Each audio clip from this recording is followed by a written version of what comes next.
আমাদের NTPC পিওয়াইকি math যে analysis হচ্ছিল, যে সিরিজ শুরু করেছিলাম, আজকের টপিকসে আছে 2021-এর 23 জানুয়ারি শিফট 1-এর প্রশ্নতে যে সমস্ত ম্যাথগুলো এসেছিল সেগুলো নিয়ে অ্যানালিসিস করব, তাই না? এনটিপিসির ম্যাথ মানে যে এনটিপিসিতে আসবে এরকম নেই, এরকম কোনো কথা নয়। এটা আমি বারবার বলছি, ম্যাথ তোমাদেরকে প্র্যাকটিস করতে হবে। আনেবালে যে পরীক্ষার জন্য তুমি প্রিপারেশন নিচ্ছ সেখানে ম্যাথ একটা গুরুত্বপূর্ণ ভূমিকা, ম্যাথেরই একটা গুরুত্বপূর্ণ ভূমিকা থাকেই। সেই ম্যাথ তোমাকে করতে গেলে বিভিন্ন পরীক্ষার পিওয়াইকি তোমাকে প্র্যাকটিস করতেই হবে। তো আজকের টপিকসে আমরা 2021 সালের 23 জানুয়ারি শিফট 1-এর কোশ্চেন আজকে আলোচনা করব, ঠিক আছে? তো চলো আমাদের ফার্স্ট অঙ্ক দেখা যাক কি বলছে। দেখো, যদি এর বেতন বি এর তুলনায় 25% বেশি, তাহলে বি এর বেতন এর তুলনায় কত শতাংশ কম? তো তুমি কিভাবে করবে? এর বেতন, ধরো এর বেতন হচ্ছে 100, বি এর তুলনায় 25% বেশি। আচ্ছা, উল্টো দিকে ধরতে হবে, এটা ভুল হয়ে গেল। তাহলে কি বলতে হবে? বি এর তুলনায় 25% বেশি, মানে বি এর বেতন যদি 100 হয় তাহলে এর কত হবে? বি এর তুলনায় 25% বেশি মানে 125, ঠিক না? তাহলে বি এর বেতন এর তুলনায় কত শতাংশ কম? কত কম? 25 কম। কার সাপেক্ষে? এর সাপেক্ষে বলছে, আর পার্সেন্টেজ মানে 100 দিয়ে গুণ। ব্যাস, এই গল্প। অর্থাৎ 5 25 100 আর 5 20 100, তার মানে তোমার 20% হয়ে যাবে অ্যান্সার। অর্থাৎ option D is the right answer, ঠিক আছে? তো এবার আমরা নেক্সট অঙ্কতে যাব। আশা করি বুঝতে পারলে। চলো নেক্সট অঙ্ক কি বলছে দেখা যাক। দেখো এই অঙ্কটা কি বলছে, একটি শ্রেণীতে মেয়েদের সংখ্যা ছেলেদের সংখ্যার চেয়ে 7 গুণ বেশি। নিম্নলিখিত সংখ্যাগুলির মধ্যে কোনটি মোট শিক্ষার্থীর সংখ্যাকে বোঝায় না? ঠিক আছে, তো তুমি কি হবে? হ্যাঁ, আগের অঙ্কটা রাইট অ্যান্সার দিয়েছো, ঠিক আছে শিল্পা। তো এই অঙ্কটা ট্রাই করো। কি বলছে দেখো, একটি শ্রেণীতে মেয়েদের সংখ্যা ছেলেদের সংখ্যার চেয়ে 7 গুণ বেশি। নিম্নলিখিত সংখ্যাগুলির মধ্যে কোনটি মোট শিক্ষার্থীর সংখ্যাকে বোঝায় না? ওকে, তো কি করবে? মেয়েদের সংখ্যা ছেলেদের সংখ্যার চেয়ে 7 গুণ বেশি, তাহলে ছেলেদের সংখ্যা যদি 1 হয় তাহলে মেয়েদের সংখ্যাটা 7 গুণ বেশি হবে ছেলেদের থেকে, 7। ওকে, তাহলে সংখ্যাগুলোর মধ্যে মোট শিক্ষার্থী, তাহলে মোট কত যদি যোগ করে দিই তাহলে মোট হচ্ছে 8। তাহলে 8 ইউনিট, আমি এখানে ইউনিট হিসেবে ধরছি, তাহলে টোটাল শিক্ষার্থীর সংখ্যাটা হচ্ছে 8 ইউনিট। বোঝাই না। দেখো তো, তার মানে এখানে যে সংখ্যাটা হবে, মানে অ্যাকচুয়ালি যে মোট সংখ্যাটা হবে সেটা 8 দ্বারা বিভাজ্য হবে। দেখো, একে ভাগ করে যাচ্ছে, একে ভাগ করে যাচ্ছে, একে ভাগ করে যাচ্ছে, কিন্তু তোমাকে চেয়েছে বোঝাই না, তার মানে আর দিয়ে ভাগ করা যাবে না। সেটা একটি মাত্র সংখ্যা আছে 52, সেটাকে আর দিয়ে ভাগ করা যাচ্ছে না, তার মানে এখানে যে সংখ্যাটা চেয়েছিল সেটা হলো 52, অর্থাৎ option A is the right answer, ঠিক আছে? তাহলে তোমাকে একটু পড়লে তুমি এই ধরনের অঙ্কগুলো বুঝতে পারবে। ক্লিয়ার? চলো এবার আমাদের নেক্সট অঙ্ক দেখা যাক। দেখো এই অঙ্কটা কি বলছে, 4টি ক্রমিক যুগ্ম সংখ্যার যোগফল হলো 484। সব থেকে ছোট সংখ্যাটি কত হবে? খুব ইন্টারেস্টিং অঙ্ক। হ্যাঁ, দেখো ট্রাই করো, পারো কিনা, একটু ওয়েট করে যাচ্ছি। 4টি ক্রমিক যুগ্ম সংখ্যার যোগফল হলো 484, সব থেকে ছোট সংখ্যাটি কত? এই ধরনের অঙ্ক তুমি যখন পরীক্ষায় পাবে তো কি করবে?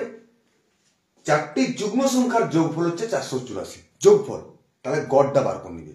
গড়টা কত না, 484-কে 4 দিয়ে তুমি ভাগ করে দাও, তাহলে কত পাচ্ছি গড় বলো তো? 4 1 4, 4 2 8, 4 1 4, 121। তার মানে যে 4টি পর পর, ক্রমিক মানে পর পর যে যুগ্ম সংখ্যাগুলো ছিল তাদের মাইলটা হচ্ছে 121। তার মানে এদিকে দুটো থাকবে, এদিকে দুটো থাকবে। তোমাকে চেয়েছে কি জোড় সংখ্যা, তাহলে 121-এর আগে জোড় সংখ্যাটা কত হবে বলো দেখি? 120। তার আগে কত হবে? 118। যদি ওদিকে ভাবি তাহলে 122, তারপরে 124। কেন না যুগ্ম সংখ্যা চেয়েছে। এবার তোমার কি চেয়েছে? সব থেকে ছোট সংখ্যা, তাহলে হবে তোমার 118। যদি বলে সব থেকে বড় সংখ্যা 124, বা তুমি যাই চাক, মানে যাই এই কোশ্চেনে দেওয়া মানে প্রশ্ন করুক, তুমি এখান থেকে পেয়ে যাবে। তাহলে তোমার যেহেতু ছোট সংখ্যাটা চেয়েছে, তাহলে তোমার উত্তর হয়ে যাবে 118, অর্থাৎ option D is the right answer. ঠিক আছে, বাস এভাবে পুরো সলভ করে নেবে টুক করে। বোঝা গেল নিশ্চয়ই? কমেন্টে জানাও কি উত্তর আছে, বুঝতে পারছো কি না। চলো এই অঙ্কটা করে দেখো কি বলছে। এই যে এই প্রিভিয়াস ইয়ারের কোশ্চেনগুলো যত তুমি প্র্যাকটিস করবে, তোমার ম্যাথের স্কিল বাড়বে, প্র্যাকটিসের স্কিল বাড়বে, তার ফলে পরীক্ষার খাতায়, পরীক্ষার হলে যে একটা এক্সট্রা প্রেসার থাকে, সেই প্রেসারটাকে এই স্কিলটাই তোমাকে কেটে দিয়ে চলে আসবে, তাই না? তার মানে আর এখানে তুমি দেখতেই পাচ্ছ অঙ্কগুলো কিভাবে আমরা প্র্যাকটিস করছি। যত কম পেনটাকে খাতায় ছোঁয়ানো যায়, অর্থাৎ যত কম ক্যালকুলেশন করে অঙ্ক করা যায়, সেই ট্রিক্স তোমাকে দেখানো হচ্ছে। তাহলে তোমার অঙ্ক যখন উত্তর দিয়ে আসবে পরীক্ষার খাতায়, সেক্ষেত্রে সুবিধা হবে। সচিন যদি গণিতে 70% এবং বিজ্ঞানে 60% নাম্বার পেয়ে থাকে, তাহলে দুটো বিষয়ের সমান সর্বোচ্চ মান ধরে নেওয়া হলে সচিন দুটো বিষয়ে একত্রে কত শতাংশ নাম্বার পেয়েছে। দেখো এখানে যেহেতু গণিতে 70%, বিজ্ঞানে 60% বলছে, পার্সেন্ট কিভাবে করা হয়? 100। তার মানে একটা সাবজেক্টে সর্বোচ্চ নাম্বার 100। তাহলে গণিতে 170 পেয়েছে আর বিজ্ঞানে 160 পেয়েছে। তাহলে ধরে নেওয়া হলে সচিন দুটো বিষয়ে একত্রে তার মানে কত একত্রে? 130। কার মধ্যে? না এ 170, এ 160, মানে গণিতে 170 পেয়েছে, বিজ্ঞান 160, তাহলে টোটাল নাম্বার হচ্ছে 200। তাহলে 200 130 পেয়েছে। পার্সেন্টেজ শতাংশ যেহেতু চেয়েছে, তার মানে 100 দিয়ে গুণ, ব্যাস গল্প শেষ। এরপর তুমি কি করবে? সিম্পলি দুটো শূন্য কাটি দাও, আর 2 65 130। তার মানে দুটো বিষয়ে একত্রে যে শতাংশ নাম্বার পেয়েছে সেটা হচ্ছে 65%, অর্থাৎ option A is the right answer. ঠিক আছে, আশা করি বোঝা যাচ্ছে। তো তোমরা একটু প্র্যাকটিস করে নিতে পারো, প্র্যাকটিস করে কমেন্টে জানাতে পারো উত্তর কি হবে, তাহলে তোমাদেরও প্র্যাকটিস হয়ে যাবে সঙ্গে সঙ্গে। দেখো অঙ্ক কি বলছি। নিচের প্রদত্ত 4টি বিকল্পের মধ্যে কোনটি একটি 10 মিটার বাহু বিশিষ্ট সমবাহু ত্রিভুজের ক্ষেত্রফলের নিকটতম মান হবে? যাও নিকটতম হোক আর দূরতম হোক, সেটার থেকে বড় কথা আমাকে কি চেয়েছে? সমবাহু ত্রিভুজের ক্ষেত্রফল। আর সমবাহু ত্রিভুজের ক্ষেত্রফল মানে আমরা কি জানি? √3/4 ইন্টু বাহু স্কোয়ার। ব্যাস এইটি তোমার জানলেই হয়ে যাবে।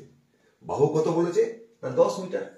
তো তুমি কি করবে? এখানে সিম্পলি বাহু স্কোয়ার মানে 10 স্কোয়ার, অর্থাৎ 100 দিয়ে গুণ করতে, মানে 100 বসিয়ে দেবে। এরপরে তোমার কাজ জাস্ট একটু কাটাকাটি।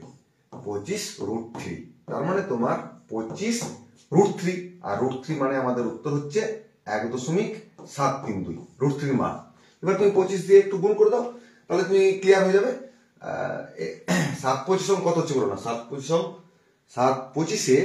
তোমার হচ্ছে 175, আর এদিকে 25 তার মানে 42 থেকে বেশি হবে। আচ্ছা হচ্ছে না, তাহলে দেখো দেখি 25 × 50 5, 3 × 75 5 80, 8, 7 25 হচ্ছে তোমার 175, 8 83, মানে 18, 25 থেকে 25, 18, 20, 30 আর 43, তাই না? তার মানে তোমার হচ্ছে 0.3টার পর বসিয়ে দাও 43 সামথিং। তো সেটা দেখো এই ডি এর মানটা দেখতে পাচ্ছি, তাই না? কারণ তোমাকে নিকটতম মান চেয়েছে, অর্থাৎ এক্সাক্ট মান তো জীবনে বেরোবে না। তাহলে 43.3 আর এখানে 2.5 মানে 3 বোঝাতে পারে, তাই না? অর্থাৎ option D is the right answer. Okay, চলো নেক্সট অঙ্কতে যাই আমরা। দেখো সময় কার্যের অঙ্ক, সুন্দর অঙ্ক। হ্যাঁ, এই অঙ্কগুলো তো সময় কার্যের বিভিন্ন চ্যাপ্টার যে আছে, সময় কার্য, নল চৌবাচ্চা, তারপর তোমার সময় দূরত্ব, ট্রেন সংক্রান্ত যে গতি বা নৌকা, এই ধরনের অঙ্ক তো আসেই। তারপরে এনটিপিসিতে ত্রিকোণমিতি আছে আর পরিমিতি আছে। তাহলে আবার তার সঙ্গে এনটিপিসিতে স্ট্যাটিস্টিকও আছে, তাই না? তোমরা যারা এনটিপিসির জন্য প্র্যাকটিস করছো, আমি অনেকগুলো সেট করিয়ে দিলাম, তাই না? প্রায় 2021-এর প্রায় শেষের মুখে চলে আসছি। 2021-এর প্রচুর শিফট, মানে টোটাল আমি দেখতে পাচ্ছি 250+ শিফট আছে। তো 250+ শিফট তো হবেই, তার অনেকগুলো করিয়ে দিয়েছি, প্রায় 30-35টা বা একটু কম হবে, তো 25-30টা করিয়ে দিয়েছি, তাই না? 2021 শেষ হলে এবার 2022 ধরবো, যতক্ষণ না পরীক্ষা আসছে এই প্র্যাকটিস সেট তোমাকে করে যেতেই হবে। ঠিক আছে, সবাই কি বলছে? বলছে এ এবং বি একত্রে 12 দিনের মধ্যে একটি ট্যাঙ্ক খনন করতে পারে। তার মানে এ প্লাস বি একটি ট্যাঙ্ক খনন করছে 12 দিন। সেটা আবার এ একা 24 দিনে করতে পারে। তাহলে বি একা একদিনে ট্যাঙ্কটি কতখানি খনন করতে পারবে? তাহলে এই ধরনের অঙ্কের ট্রিক্স কি? প্রথমে লসাগু করে দিবে, সেটা হলো 24।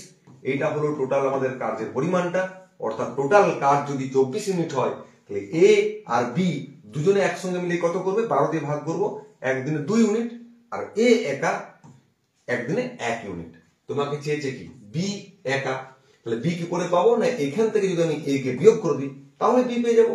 তাহলে এখান থেকে বিয়োগ করলে বি পাবো, ঠিক তেমনি এখান থেকে এখানে বিয়োগ করলে বি এর পরিমাণটা পেয়ে যাবো। অর্থাৎ বি একা একদিনে 1 ইউনিট কাজ করে, একা একদিনে। তাহলে 24 ইউনিট কাজ করতে কতক্ষণ সময় লাগাবে? তাহলে দেখো বি একা সময় চাইনি, বলছে একদিনে ট্যাঙ্কে কতখানি কাজ করবে। তাহলে একদিনে 1 ভাগ করছি, টোটাল ভাগ কত ছিল? 24 ভাগ।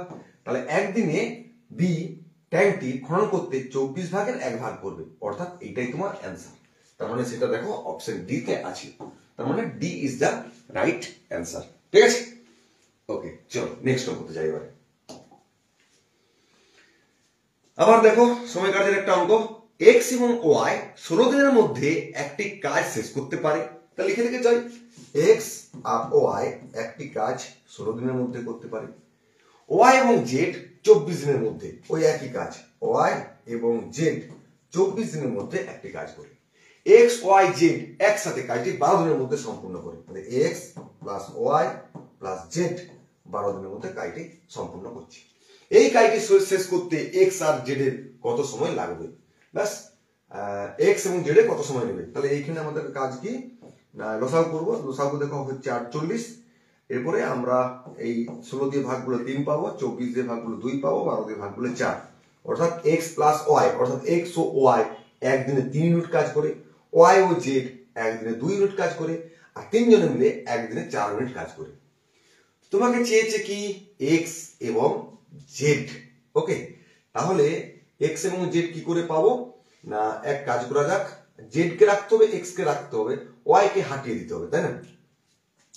তাহলে আমি এখান থেকে যদি এটা বিয়োগ করে দিই তাহলে x পাবো। তাহলে x একা 4 থেকে 2 বিয়োগ করলাম 2 ইউনিট, আর z চেয়েছে। আর এখান থেকে যদি আমি এটাকে বিয়োগ করি তাহলে z পেয়ে যাবো। তাহলে 4 থেকে 3 সেটা বিয়োগ করলে 1 পেয়ে যাচ্ছি। তাহলে x একা একদিনে 2 ইউনিট আর z একা একদিনে 1 ইউনিট। তাহলে কাজটি শেষ করতে তারা দুজনে একসঙ্গে কত নেবে? 3 ইউনিট যোগ করে দেবো। তাহলে একদিনে x ও z 3 ইউনিট কাজ করে, টোটাল কাজের পরিমাণ আমার 48 ইউনিট। তাহলে একদিনে যদি 3 ইউনিট কাজ করে তাহলে 48 ইউনিট করতে কত সময় লাগাবে? 3 দিয়ে ভাগ করে দেবো, আর অ্যান্সার হয়ে যাবে 16 ডেজ।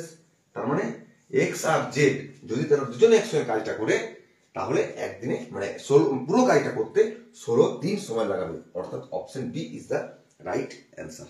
ক্লিয়ার? চলো এবারে নেক্সট অঙ্ক করতে যাই। বুঝতে না পারলে বলবে, ফিরে আসবো। দেখো 8 অঙ্ক কি বলছে? একটি শহরের জনসংখ্যা বার্ষিক 10% বৃদ্ধি পায়। ঠিক আছে, শহরের জনসংখ্যা বার্ষিক 10% বৃদ্ধি পাচ্ছে। যদি শহরটির বর্তমান জনসংখ্যা এত হয় তাহলে 2 বছর পরে জনসংখ্যা কত? এটা অনেক রকম পদ্ধতিতে করা যায়। তো সব থেকে সোজা পদ্ধতি তোমাকে বলে দিচ্ছি, পরপর 2 বছর মানে সেই x plus y plus x y by 100, তাহলে 10 প্লাস 10 প্লাস 10 গুণিত 10 ডিভাইডেড বাই 100, এই পার্সেন্টেজ। তার মানে কত হচ্ছে? এখানে দুটো শূন্য কাটে দিলে 1 হচ্ছে। তাহলে 21% টোটাল বৃদ্ধি পাবে 2 বছর পর। তার মানে কার 21%? 64 ছিল বর্তমান জনসংখ্যা, 2 বছর পর মানে 21%, অর্থাৎ 21 এর 100। এইটি হবে অঙ্কের উত্তর। তার মানে তুমি কি করবে? দুটো শূন্য প্রথমে কাটিয়ে দিবে, দিয়ে 21 গুণ 4 একে 4, 4 দুগুণে 8 চলো 84, 8 আর এদিকে হলো 126 আর 8 এ 134। ঠিক আছে, এইটা বাড়বে 2 বছর পর, এটা বাড়বে। ছিল কত আমার? 6400, তার সঙ্গে এটা বেড়ে গেছে, যোগ করে দাও। তাহলে এদিকে হলো 4 4, 4 3 7, 6 1 7, 7 7 4 হয়ে যাবে, 4 4 হয়ে যাবে, অর্থাৎ option D is the right answer. ঠিক আছে, এইভাবে তুমি অঙ্কটাকে সলভ করে নেবে। এটা চক্রবৃদ্ধির অঙ্ক এভাবে পড়ে। কিন্তু আর একটা অন্য পদ্ধতি আমরা করতে পারি, সেটা কিরকম? সেটাকে আমরা যদি বলি যে 10% মানে আমরা কি বলবো? 10% মানে আমরা জানি 10 এর 100 মানে 1 এর 10। তার মানে এদিকে 10 থাকলে যেহেতু বৃদ্ধি পেয়েছে তার মানে 11 হবে, 2 বছর মানে স্কোয়ার করে দিলাম, তার মানে এইটা হয়ে গেল আমার 100 আর এটা হয়ে গেল আমার 121। বর্তমান জনসংখ্যা কত? 6400। তাহলে এখানে বসিয়ে দেবো। তাহলে 100 মানে যদি 64 তো হয়, 1 মানে কত? 64। তাহলে এখানে 121 মানে 64 দিয়ে গুণ করলে তোমার সেই একবার টোটাল এই অ্যান্সারটা চলে আসবে 7744। ব্যাস, এইভাবে তুমি করে নিতে পারবে। তা দুটো পদ্ধতি, তার মধ্যে ওইটাই সব থেকে সোজা মনে হলো, বা এটা যেটা খুশি তুমি করতে পারো। ঠিক আছে, চলো নেক্সট অঙ্ক দেখো। বেশ, কি বলছে? 3 টুকরো কাঠ রয়েছে যেগুলো দৈর্ঘ্য হচ্ছে 48, 56 ও 72। সব থেকে বড় সম্ভাব্য দৈর্ঘ্য কি যা দিয়ে এগুলি সম্পূর্ণভাবে পরিমাপ করা যেতে পারে? দেখো, সব থেকে বড় বৃহত্তম এটা হলো গোসাগু, ছোট ক্ষুদ্রতম হলো লসাগু। এই ট্রিক্স আমরা বহুদিন থেকে করে আসছি। তাহলে এই 48, 56 আর 72-এর গোসাগু বার করলে তোমার হয়ে যাবে। তুমি দেখে নাও এর মধ্যে কমন ফ্যাক্টর কত হচ্ছে? 8 × 48, 7 × 8 = 56, 8 × 9 = 72, 8। তাহলে option D is the right answer, তাই না? 48, 56, 72-এর মধ্যে সব থেকে বড় সম্ভাব্য দৈর্ঘ্য কি হবে? তাহলে গোসাগু করতে হবে। গোসাগু মানে এই তিনটার ভিতরে সব থেকে কমন ফ্যাক্টর কোনটা আছে? সব থেকে বড় কমন ফ্যাক্টর দেখো, 8 × 48, 7 × 8 = 56, 8 × 9 = 72। 8 ছাড়া আর কোনো মানে কমন আর কারণ নেই। তাহলে 8 হয়ে যাবে তোমার এই অঙ্কটির অ্যান্সার। এটা মুখে মুখে হয়ে যাবে, তাই না? এভাবে তুমি কিন্তু পরীক্ষাতে দাগিয়ে দিয়ে চলে আসতে পারবে। ব্যাস, ত্রিকোণমিতির অঙ্ক দেখো। ত্রিকোণমিতির অঙ্কগুলোকে তোমাকে একটু সলভ করতে হবে। তোমরা যারা সায়েন্সের স্টুডেন্ট নাও, তোমাদের জন্য একটু প্রবলেম হতে পারে, তো একটু প্র্যাকটিস করতেই হবে। দেখো, তোমাকে দেওয়া আছে কি tan 3θ × tan 6θ = 1। তাহলে আমি শুরুটা করবো এখান থেকে। তাহলে tan 3θ মানে আমি কি বলতে পারি? 1/tan 6θ, তাই না? এবারে 1/tan মানে আমি কি জানি? cot, অর্থাৎ এখান থেকে আমি পেয়ে যাচ্ছি cot 6θ। cot কে কি লিখতে পারি? cot θ মানে আমরা জানি কি tan 90 - θ। তার মানে এখান থেকে আমি বলে দেবো কি tan 90 - 6θ মানে cot θ হয়ে গেল। এবারে এদিকে ছিল তোমার tan 3θ আর ওদিকে তোমার হয়ে গেল tan 90 - 6θ। বোথ সাইড tan কে তুলে নাও, তার মানে হয়ে গেল কি 3θ আর এদিকে তোমার 90 - 6θ। ঠিক আছে, এটাকে এদিকে নিয়ে চলে এসো। তার মানে তোমার হয়ে গেল 9θ = 90। 90 মানে ডিগ্রি আর কি। থিটা মানে কত হবে? 9 দিয়ে ভাগ করে দেবো, তার মানে 10 ডিগ্রি হয়ে গেল। থিটার মানটা আমি এখান থেকে পেয়ে গেলাম। ক্লিয়ার? এরপরে তোমাকে কি চেয়েছে? tan 30θ এর মান কত? ব্যাস, থিটার মানটা তুমি বসিয়ে দাও। তাহলে tan 30θ মানে 10, তার মানে কত হচ্ছে? tan 300 degree. ব্যাস, tan 300 কে কিভাবে লিখতে পারি আমরা? 90 এর গুণিতক আকারে লিখো। তাহলে এক কাজ করতে পারি, 360 - 30 360 - কত হবে? 60 করতে পারি, তাহলে 300 হয়ে যাবে। এবার দেখো 360 মানে কি? বা তুমি এটা করতে পারো, এটাকে এভাবেও করতে পারো বা এভাবেও করতে পারো, tan 270 + 30, যেটা খুশি করতে পারো। ঠিক আছে, এটা মানে হচ্ছে 4টা 90 ডিগ্রি। এটার হিসাব কিভাবে করতে হয়? এই একটা খাম মানে 90। তাহলে এটা যদি বলি 4টা আছে, 4 × 9 = 360, 4 × 90 = 360 মানে 4টা খাম। তাহলে 1টা 2টো 3টে 4টা। এবার মাইনাস আছে মানে ব্যাকে আসো, মানে এই ঘরটাই পড়ছে। এই ঘরটায় অল সাইন tan cos, তার মানে tan এখানে নেগেটিভ। এবার 4 আছে মানে তোমার কি হবে? সোজা কথা, এটা তোমার -tan 60 হবে, তাই না? tan 60 মানে আমরা কি জানি? √3, তাহলে -√3 হয়ে যাবে এটার অ্যান্সার। অর্থাৎ তোমার option A is the right answer. ঠিক আছে, আর এটা যদি করি তাহলে 90 × 3 মানে 1 2 3 এই ঘরটাই পড়বে। তাহলে cot 30 মানে -√3। ব্যাস, এইভাবে তুমি করে নিতে পারবে। তো যেভাবে করো, মানে এই টেকনিকগুলো তোমাকে জানতে হবে ত্রিকোণমিতি, আর কিছু নেই। ত্রিকোণমিতি আমি চ্যাপ্টার ওয়াইজ যখন করবো তখন এগুলো ডিটেলসে বুঝিয়ে দেবো, তাই না? এখন আমি পাটিগণিতে আছি, সেগুলো ক্লাস হচ্ছে ইউটিউবে সোম বুধ শুক্র সন্ধ্যে 7টায়, আর আমাদের ফেসবুকে মঙ্গল বৃহস্পতি শনি 8টাতে প্রিভিয়াস ইয়ারের কোশ্চেন আলোচনা করা হয়। বাস, এবার দেখো 11 অঙ্ক কি বলছে। একটি চতুর্ভুজের কোণগুলি, আচ্ছা তোমাদের সাউন্ড ক্লিয়ার আসছে কিনা আমি বুঝতে পারছি না, আমি মাইকটা নিতে ভুলে গেছি আজকে। ঠিক আছে, আমি একটু মাইকটা লাগিয়ে নিই, একটু দাঁড়াও, একটু দাঁড়িয়ে যাও, মাইকটা নিতে ভুলে গেছিলাম।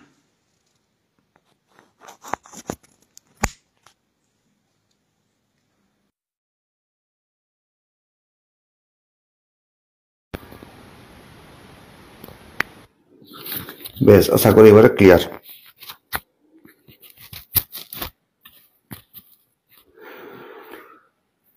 একটি চতুর্ভুজের কোণগুলি 2:4:6:8 অনুপাতে রয়েছে। এই কোণগুলির মধ্যে সব থেকে ছোট কোণের মান কত? তো আমরা চতুর্ভুজের চারটা কোণের সমষ্টি কত জানি? 360 ডিগ্রি। তাহলে এখানে সমষ্টি করে নাও না, 4 2 4 6 6 12 8 20, তাহলে যেটা 20 সেটা ডিগ্রিতে 360, ঠিক আছে? তাহলে এক মানে হচ্ছে কত? 18 ডিগ্রি, ঠিক আছে? এবার তোমার কি বলেছে? সব থেকে ছোট কোণটার মান। এখানে কি দেখতে পাচ্ছি? ছোট কোণ কোনটা? 2। তাহলে 1 ইউনিট যদি 18 হয় তাহলে 2 ইউনিট কত হবে? 18 দিয়ে গুণ করে দেবো। তার মানে সিম্পলি 36 ডিগ্রি অ্যান্সার হয়ে গেল। অর্থাৎ option B is the right answer, ঠিক আছে? চলো নেক্সট অঙ্কতে যাই।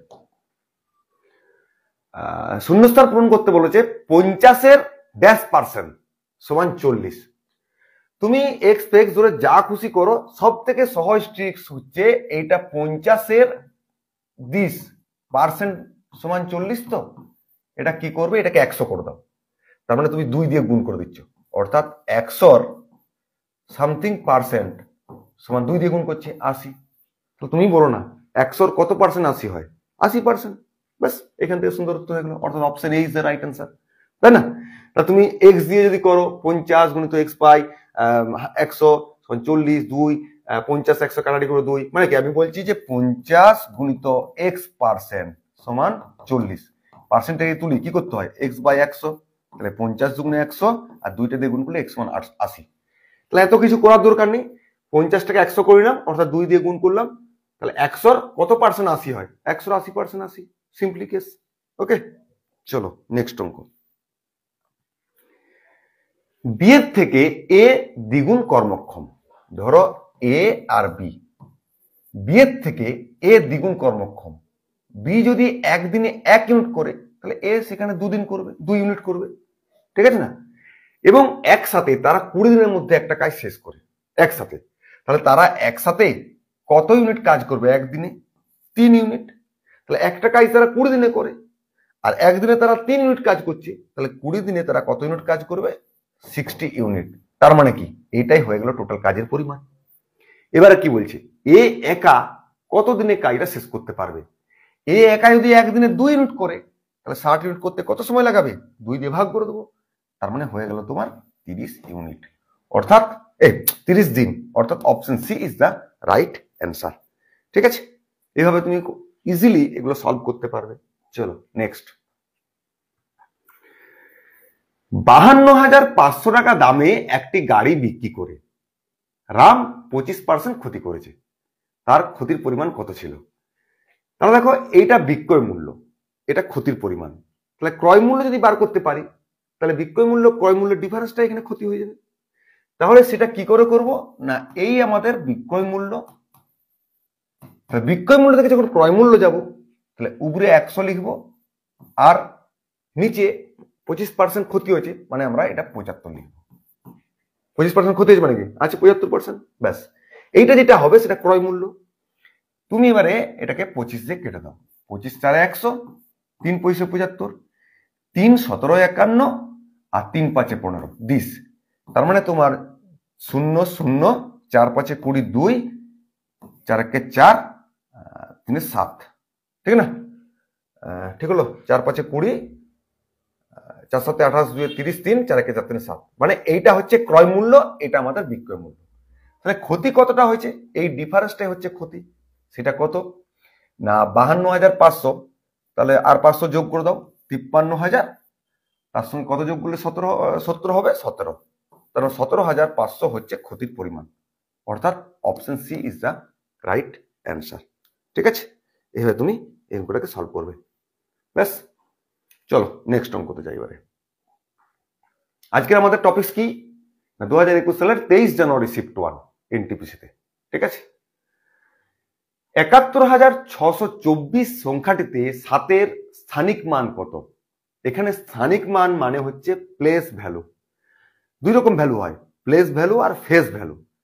প্লেস ভ্যালু মানে কোথায় সে আছে, আর ফেস ভ্যালু মানে যেটা আমি দেখছি সেটাই। তাহলে 7-এর ফেস ভ্যালু কত? 7-এর ফেস তো 7ই। তার মানে 7-এর যদি ফেস ভ্যালু বলতো তাহলে আমি টুক করে 7 লিখে দিতাম। আর 7-এর যদি প্লেস ভ্যালু বলে 7 কোথায় আছে, দেখো একদম এখানে, তার মানে 7টা লিখবে আর ডান দিকে যতগুলি সংখ্যা থাকবে ততগুলি 0 বসিয়ে দেবে। এইটাই হয়ে গেল তোমার 7-এর প্লেস ভ্যালু, অর্থাৎ তোমার option A is the right answer, ঠিক না? আর যদি প্লেস ভ্যালু বলতো তাহলে 7 হয়ে যেত অ্যান্সার। এবার তুমি এটা মনে রাখবে, স্থানিক মানে প্লেস ভ্যালু, ঠিক আছে? ব্যাস, এইভাবে তোমাকে এই অঙ্কটিকে সলভ করতে হবে। চলো নেক্সট অঙ্ক দেখা যাক কি বলছে। এটা কি বলছে যে একটি অর্থের পরিমাণ কত শতাংশ সরল সুদের হারে 12 বছরের মধ্যে দ্বিগুণ হয়ে যাবে? কিছুই না, ধরো 1 জমা দিয়েছো, দ্বিগুণ হয়েছে, তাহলে কত সুদ হয়েছে? 1 কত বছরে? 12 বছরে। আর পার্সেন্টেজ সুদ করতে হলে 100 দিয়ে গুণ। ব্যাস, সিম্পল সিম্পল, এগুলো সিম্পল। 4 3 12, 4 পয়সা 100, পয়সের 3 মানে হচ্ছে 3 8 24, 8 পূর্ণ 71%। ব্যাস, এই হলো গল্প। অর্থাৎ তোমার option B is the right answer, ঠিক আছে? তাহলে এইভাবে টুক করে তুমি সলভ করতে পারবে।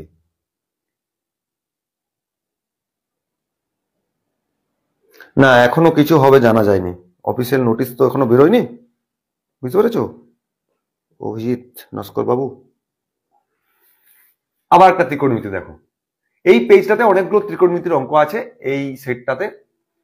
তো দেখো এটা কিভাবে সলভ করছি। যদি 2 sin 3x - 3 ডিগ্রি সমান tan 240 হয়, তাহলে x এর মান কত ডিগ্রি? ঠিক আছে, দেখো তোমার দেওয়া আছে কি 2 sin 3x - 3, ডিগ্রিটা বারবার লিখছি না, tan 240, এটাকে ওই যে বললাম একটু সেই 90 এর গুণিতক আকারে লিখো। তাহলে কত চল দেখি, 90 গুণিত 3 মানে 270 - 30 করে দিলাম, তাই না? তাহলে এই আমাদের মানে কার্টেসিয়ান ভাবটা। তাহলে একটা হচ্ছে 90 ডিগ্রি, তাহলে 3টা 90 ডিগ্রি নাও। তাহলে 1 মানে এখানে 1 2 3, তাহলে 3টা 90 ডিগ্রি গেল। যদি মাইনাস থাকে পিছাবো, যদি প্লাস থাকে এগাবো। এখানে মাইনাস আছে মানে এই ঘরটাই পড়ছে। আর এই ঘরে কি হয়, অল সাইন ট্যান, মানে এখানে ট্যান আর কট পজিটিভ হয়, বাকি সব নেগেটিভ। ট্যান আছে, এবার এখানে বিজোড় আছে মানে এখানে তুমি কট লিখবে, যদি জোড় থাকতো তাহলে ট্যান ট্যানই লিখতাম। তাহলে কি বললাম, অল সাইন ট্যান পজিটিভ, তাহলে পজিটিভ হলো কট 30। তাহলে কট 30 মান আমরা কত জানি, √3। ব্যাস, এইখান থেকে ডান দিকটা পেয়ে গেলাম। এবারে কাজ হবে এই 2টাকে এর তুলে নামানো। তার মানে বাঁ দিকে থাকবে কত আমার, সাইন 3x - 3, আর 2টাকে নামিয়ে দিলাম √3/2। আর এই √3/2 সাইনের 60 ডিগ্রি মান, তাই না? বেশ, এবার বোথ সাইড সাইনটাকে তুলে নাও। তার মানে তোমার হচ্ছে 3x - 3 সমান হচ্ছে 60 ডিগ্রি। আমি ডিগ্রিটা লিখছি না। 3x সমান হয়ে গেল গিয়ে 3টা ওদিকে নিয়ে গেলাম 63। এবার x মানে কত হলো, 3 দিয়ে ভাগ করে দিলাম। তাহলে x এর মান হয়ে গেল অ্যাকচুয়ালি 21 ডিগ্রি। সেটাই চেয়েছে, x এর মান ডিগ্রিতে কত হবে না, 21 ডিগ্রি। অর্থাৎ option D is the right answer, ঠিক আছে? এগুলো তোমাকে একটু জানতে হবে। এই ট্যান কট আমি ত্রিকোণমিতির চ্যাপ্টার যখন করব আমাদের সিএসএন ইউটিউব চ্যানেলে, সিএসএন স্টাডি, সেখানে জয়েন হয়ে থাকবে। আমি চ্যাপ্টার ওয়াইজ ওখানে করছি। সোম বুধ শুক্র 7টার সময়, 7টা সন্ধ্যে 7টায় চ্যাপ্টার ওয়াইজ হচ্ছে। আর মঙ্গল বৃহস্পতি শনি 8টার সময় আমাদের এই চ্যাপ্টার ওয়াইজ এই প্রিভিয়াস ইয়ারের কোশ্চেন আলোচনা হয়। দেখো, একটি ছেলে 15টি টফি 3 টাকা দিয়ে কিনে সেগুলি 3টি টফি 2 টাকা দরে বিক্রি করে। ছেলেটির লাভ বা ক্ষতি নির্ণয় করো। এরকম অঙ্ক তুমি হামেশাই পাবে, ঠিক আছে? এতগুলো এত টাকায় কিনে, এতগুলো এত টাকায় বেচছে, তাহলে লাভ বা ক্ষতি। এই ধরনের অঙ্কতে তোমাকে সংখ্যাটা সবসময় সেম করে নিতে হয়। অর্থাৎ তুমি কি করবে, দেখো 3 টাকা দিয়ে 15টি টফি কিনেছে, এটা যখন বিক্রি করছে 2 টাকাতে 3টে টফি, এটা সংখ্যাটা, নাম্বারটা, ঠিক আছে? তাহলে এই সংখ্যাটাকে সবসময় সেম করতে হবে, সবসময়। তাহলে কি আছে, 15 আছে, তাহলে এর সঙ্গে আমি 5 গুণ করে দিই, তাহলে 15 হয়ে যাবে। তার মানে 10 আর এদিকে হলো 15। তার মানে এটা এখন বাদ হয়ে গেল। এবার দেখো, সে 3 টাকায় 15টা কিনে 10 টাকায় 15টা বিক্রি করছে, লাভ তো হচ্ছে না?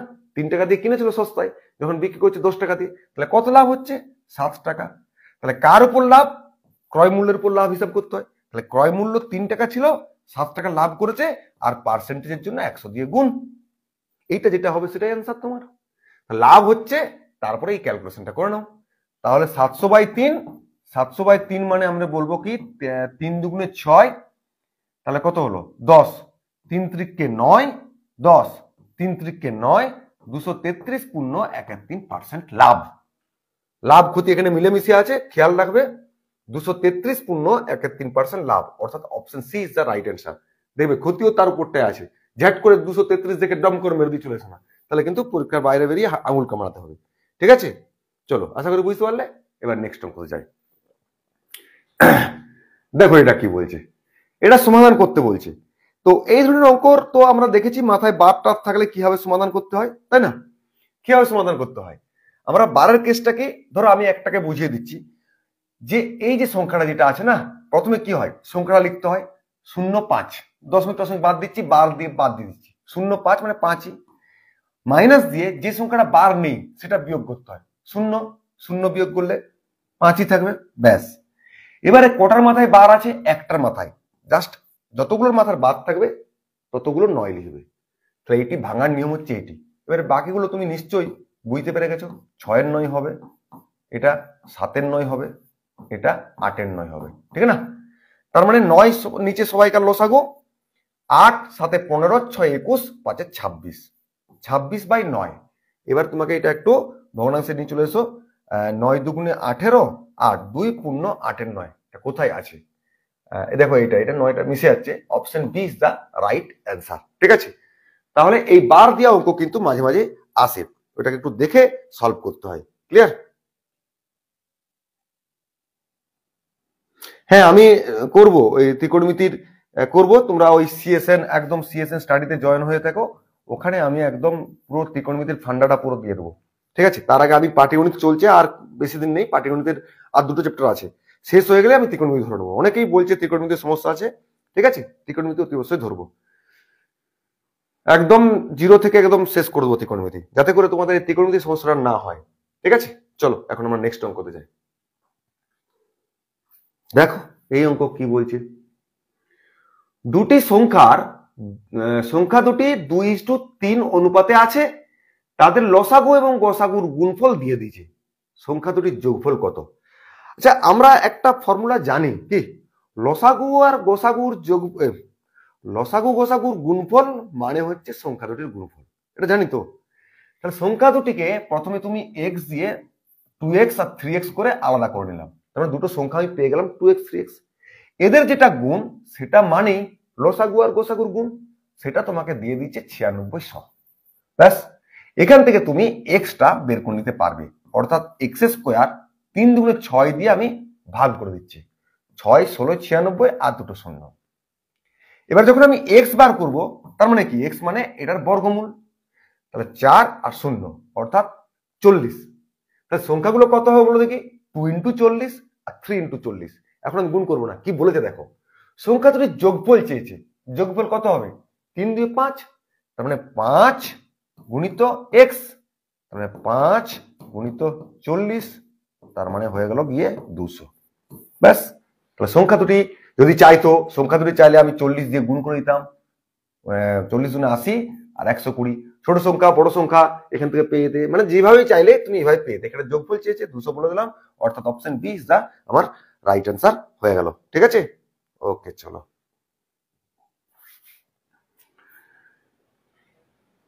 দুটি সংখ্যার যোগফল 75 এবং তাদের বর্গের মধ্যে পার্থক্য হলো 300। দুটি সংখ্যার মধ্যে পার্থক্য কত? ধরে নাও দুটি সংখ্যার যোগ এ আর বি, তাহলে যদি তাদের যোগফল হয় a প্লাস বি সমান 75, আর বর্গের পার্থক্য মানে a square minus B square সমান 300, তোমাকে চেয়েছে কি a মাইনাস বি, দুটি সংখ্যার মধ্যে পার্থক্য, তাই না? তা তুমি কি করবে, তুমি সিম্পলি এটাকে মানে এই লাইনটাকে পুরো এই লাইনটাতে ভাগ করে দেবো। তার মানে কি হবে বলতো, a square minus B square a plus B, আর এদিকে 300 ডিভাইডেড বাই 75। এবারে আমরা কি জানি, A square minus B square মানে আমরা জানি এ মাইনাস, তুমি যদি এগুলো জানো তাহলে তো কিছু লিখতামই না, তোমাকে বোঝাচ্ছি বলে লিখছি, তাই না? এগুলো মুখে মুখে হয়ে যাবে, A minus B into A plus B divided by A plus B, আর এদিকে 25 × 3 = 75, আর তোমার হবে 12 মানে 4, তাই না? 75 4 300, টুক করে এ প্লাস বি কেটে দেবে, তার মানে এ মাইনাস বি সমান 4। দুটি সংখ্যার মধ্যে পার্থক্য চেয়েছিল, সেটা হলো এ মাইনাস বি, আর তার উত্তর হলো 4, অর্থাৎ option D is the right answer. এগুলো মুখে মুখে করে দেওয়া সম্ভব। ক্লিয়ার? আচ্ছা চলো এবার আমরা নেক্সট অঙ্কতে যাই। যদি cos theta plus sec theta সমান 2 হয় তাহলে sin 6 থিটা প্লাস cos 6 থিটার মান কত? দেখো আজকে ত্রিকোণমিতির অনেকগুলো অঙ্ক আছে দেখছি। তাহলে cos theta plus sec theta মানে আমরা কি জানি 1 বাই cos, তাহলে 1 বাই cos থিটা লিখে দিলাম। ওকে, সমান হলো গিয়ে 2। এদিকটাকে ভগ্নাংশের লসাগু আমরা যোগ বিয়োগ করতে পারি, তাহলে এটা কি হবে cos থিটা লসাগু, আর উপরটা হয়ে যাবে দেখো cos স্কয়ার থিটা প্লাস 1 সমান 2। এবারে cos থিটাকে ওদিকে নিয়ে গুণ করে দেবো, তার মানে দেখো আমাদের দাঁড়াচ্ছে cos স্কয়ার থিটা প্লাস 1 সমান 2 cos থিটা। এবার একদিকে নিয়ে চলে এসো তো, তাহলে কি দাঁড়াচ্ছে cos square theta minus 2 cos theta plus 1 সমান 0। এবার দেখে কি মনে হচ্ছে a square minus 2ab plus b square সমান, এটা হচ্ছে না a square minus 2a plus b square. তাহলে এখান থেকে আমি নিশ্চয়ই এটা লিখতে পারি cos থিটা মাইনাস 1 তার হোল স্কয়ার সমান 0। স্কয়ার তুলে দিলাম, তাহলে cos থিটা মাইনাস 1 সমান 0। 1টাকে ওদিকে নিয়ে চলে যাও, তাহলে cos থিটা সমান 1। 1 cos এর কত মান, cos 0 মান 1। এবার স্টেপ বাই স্টেপ চলে আসছে দেখো না। তাহলে এখান থেকে বোথ সাইড যদি আমি cosটা তুলে নিই তাহলে দেখো থিটার মান আমি পেয়ে যাচ্ছি 0। তাহলে এই যে যেটা দেওয়া ছিল সেখান থেকে থিটাটা আমি পেয়ে গেলাম কত না 0 ডিগ্রি। এরপরে তুমি এখানে বসিয়ে দাও, তাহলে 6 ইন্টু 0 মানে 0 হয়ে গেল, 6 ইন্টু 0 মানে 0। সাইন 0 এর মান 0 হয় আর cos 0 মান 1 হয়, একটু আগে দেখলাম। তাহলে এই যে টার্মটা এটা কত ভ্যালু হলো 1 হয়ে গেল, অর্থাৎ option A is the right answer. ঠিক আছে, ব্যাস চলো এবার আমরা নেক্সট অঙ্কতে যাই। আবার দেখো ত্রিকোণমিতি, বেশ হোক আমাদের ত্রিকোণমিতি আছে বলে কোনো টেনশন নেই। আমরা সাইন থিটা, এটা লম্ব ভূমি অতিভুজ, এই অ্যাঙ্গেলটা যদি থিটা হয় আর এটা তো 90 ডিগ্রি দেখেই বুঝতে পারছি। সাইন মানে আমরা কি জানি লম্ব বাই অতি, উপরটা লম্ব নিচেরটা অতি, তার মানে এটা 5 এটা 13। পিথাগোরাস কি বলছে যে ভূমি মানে কত হবে অতি স্কয়ার মাইনাস লম্ব স্কয়ার, মানে তোমার এটা হবে 13 স্কয়ার মাইনাস 5 স্কয়ার, তার মানে 169 মাইনাস 25 মানে 144 মানে 12 হয়ে গেল, তাই না? এইটা হয়ে গেল 12। এবার দেখো কি বলেছে cos theta minus tan theta by 2 cot theta এর মান কত?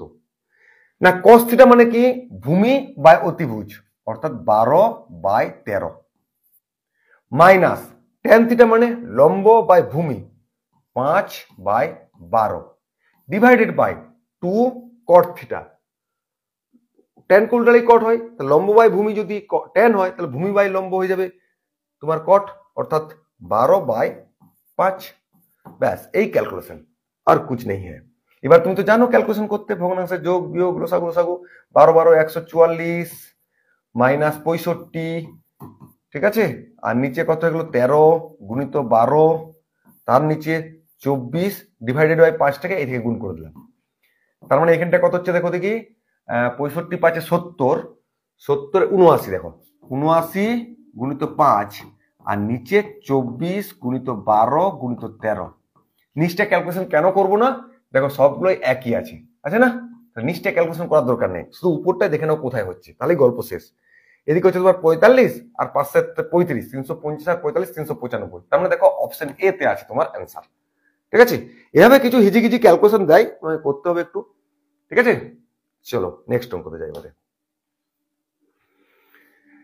দেখো এবারে কি বলছে, এই যে সংখ্যা দিয়েছে এতে 9 এবং 3 এর অভিহিত মান, একটা ছিল কি স্থানিক মান, স্থানিক মান মানে হচ্ছে প্লেস ভ্যালু, আর অভিহিত মান মানে হচ্ছে ফেস ভ্যালু। ওই যে বললাম স্থানিক মান অর্থাৎ প্লেস ভ্যালু সেটা কোন প্লেসে আছে, আর যদি বলে ফেস ভ্যালু মানে সেটা ভ্যালুটাই।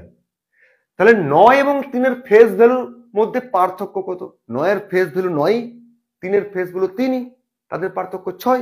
ব্যাস হয়ে গেল গল্প শেষ, মুখে মুখে হয়ে গেল। কিন্তু যদি এটা বলতো প্লেস ভ্যালু, আমি ক্লাসে আছি পরে করছি মায়ের ফোনে, তাহলে তোমার যদি বলতো যে প্লেস ভ্যালুর মধ্যে, তাহলে 9 এর প্লেসটা কোথায় আছে দেখো এখানে, তার মানে কত হবে 90, আর 3 এর প্লেসটা কোথায় আছে দেখো এখানে, তার মানে 3 এর ডান দিকে 5টা শূন্য বসে যাবে, 3 এর ডান দিকে 1 2 3 4 5, এইটা বিয়োগ করতে হতো। কিন্তু এখানে তোমাকে চেয়েছে ফেস ভ্যালু, তাহলে তোমার option A is the right answer. ঠিক আছে, এগুলো একটু তোমাকে খেয়াল রাখতে হবে। ওকে, চলো নেক্সট অঙ্ক দেখো। x বাই 5 সমান y বাই 6 সমান z বাই 11 হয়, তাহলে x plus y plus z by z সমান কত হবে? আচ্ছা, এগুলো তো তোমরা জানো যে x বাই 5 সমান y বাই 6 সমান z বাই 11, এটার মানে হচ্ছে x is to y is to z, মানে 5 ইজ টু 6 ইজ টু 11। তার মানে x এর ভ্যালু 5 নিয়ে নিবে, y এর ভ্যালু z নিবে, z এর ভ্যালু 11 নিবে, নিয়ে গিয়ে ওখানে ফেলে দাও। তাহলে কত হচ্ছে x plus y plus z, তার মানে 5 প্লাস 6 11 প্লাস 11, 11 11 হয় 22, আর নিচে z মানে 11, তাহলে 22 বাই 11 হচ্ছে 2। খাতা পেন লাগলো? কিচ্ছু লাগবে না, একটু একটু দেখে দেখে করলেই তোমার অঙ্কগুলো হয়ে যাবে। ঠিক আছে, তাহলে কি করলাম আমরা? x y z এর মানটা এখানে বসে দিলাম, 5 প্লাস 6 প্লাস 11 ডিভাইডেড বাই 11, ব্যাস গল্প শেষ। চলো আমরা নেক্সট অঙ্কতে যাই এবারে। দুটি সহমৌলিক সংখ্যার গুণফল হলো 119, তাদের লসাগু কত হওয়া উচিত? সহমৌলিক মানে একে অপরের মৌলিক, যেমন 2 আর 3। ঠিক আছে, বলো তো 2 আর 3 যদি এরা সহমৌলিক হয় তাহলে এদের গুণফল কত? 6, তাহলে এদের লসাগু কত হবে বলো? গুণফলটাই লসাগু হবে, তাই না? সহমৌলিক মানে কি? তাদের কমন ফ্যাক্টর 1, অর্থাৎ গোসাগু সবসময় 1 আর লসাগু ওদের সংখ্যাগুলির গুণফল। তাহলে গুণফল তোমার দিয়ে দিচ্ছে 119, তাহলে তাদের লসাগু কত হওয়া উচিত? 119ই হবে। এরকম সোজা সোজাও কিন্তু কোশ্চেন পড়ছে, তুমি তো দেখতেই পাচ্ছ, শিফট ধরে আলোচনা করছি একদম পেপার, কোশ্চেন পেপার নিয়ে।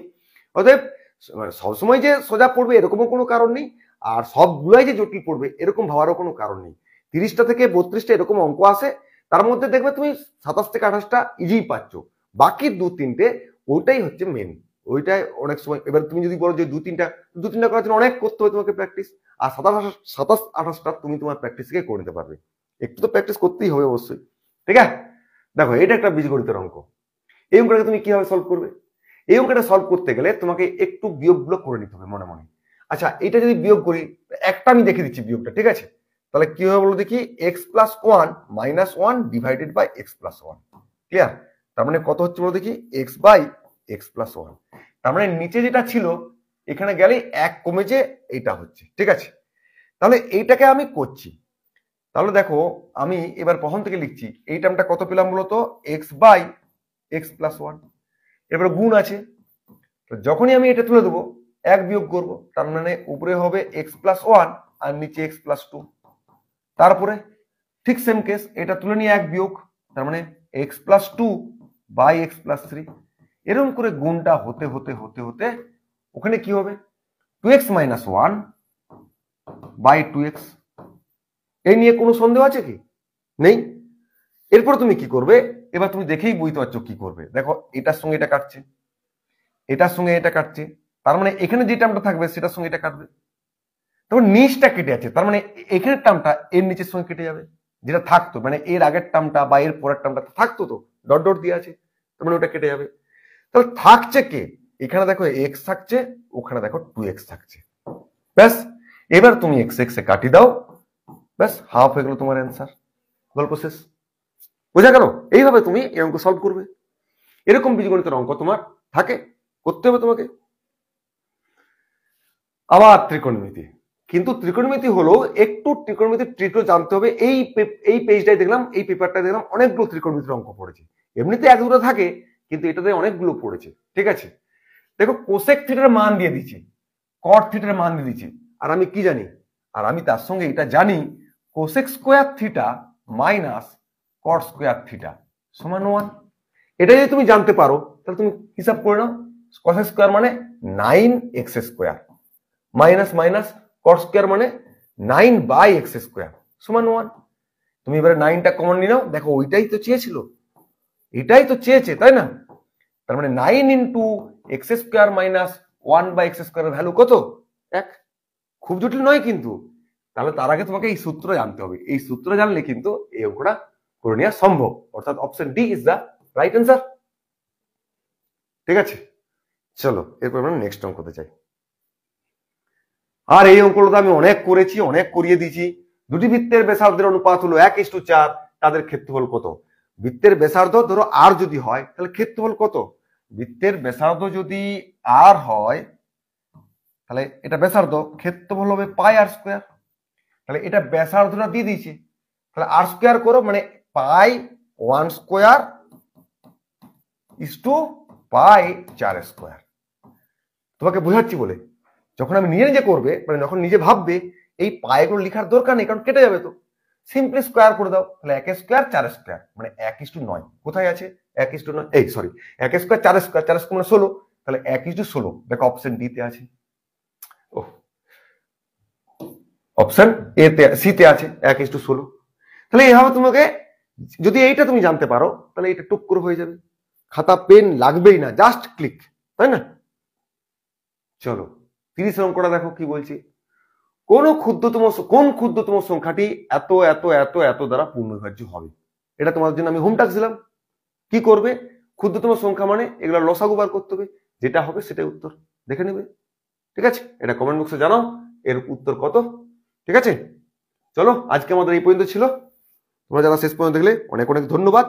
তো এরকম আমাদের এনটিপিসি সেট প্র্যাকটিস করার জন্য মঙ্গল, বৃহস্পতি, শনি 8টার সময় জয়েন করে নিতে হবে। আর সোম, বুধ, শুক্র আমাদের জিকের ক্লাস হয়, সেটা ফেসবুকে। আর ইউটিউবে সিএসএন স্টাডি আমাদের ইউটিউব যে আছে, সেখানে সোম, বুধ, শুক্র 7টার সময় তোমার চ্যাপ্টার ওয়াইজ, অর্থাৎ সুবিদ দাসের বই থেকে আমরা চ্যাপ্টার ওয়াইজ অ্যানালাইসিস করছি। এখন যেমন চলছে আমাদের লাভ ক্ষতির একটা পাঠ হয়েছে। ঠিক আছে, তো দেখতে থাকো, নিজেকে আপগ্রেড করতে থাকো, পড়তে থাকো, সুস্থ থাকো, ভালো থাকো। পরের ক্লাসে আবার দেখা হচ্ছে। টাটা।